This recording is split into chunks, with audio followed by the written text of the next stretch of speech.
நேயர்கள் அனைவருக்கும் ஆகா சீரியல் கல்யாணத்தின் சுவாரஸ்யமான கதைப்பகுதி.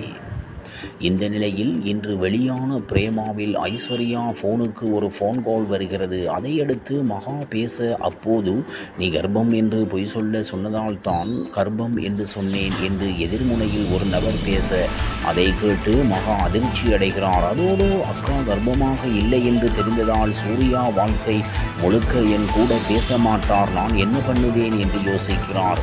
உடனே இந்த உண்மையை பற்றி சொல்ல போனை கையில் எடுத்துக்கொண்டு மண்டபத்தை நோக்கி ஓடுகிறார்.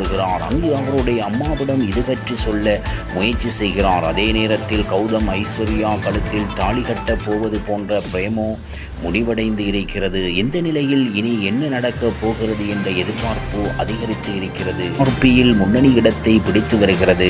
கடந்த வார டிஆர்பி வரிசையில் கூட விஜய் டிவியில் இந்த சீரியல் முதல் 5 இடங்களுக்குள் வந்திருந்தது. இந்த நிலையில் இந்த வாரத்திற்கான பிரேமாவும் பரபரப்பை ஏற்படுத்தி இருக்கின்றது.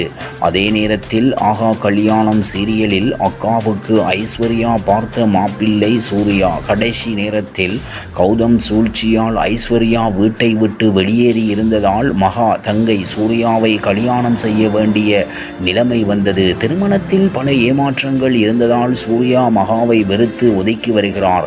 இப்படியாக சீரியல் இருக்கும் நிலையில் இந்த வாரத்திற்கான அடுத்த பிரச்சினையும் வெடித்திருக்கின்றது. ஏற்கனவே ஐஸ்வர்யா மற்றும் கௌதம் பிரச்சினை வீட்டுக்கு தெரிய வந்து பெரும் பஞ்சாயத்து ஏற்பட்டு இருக்கிறது.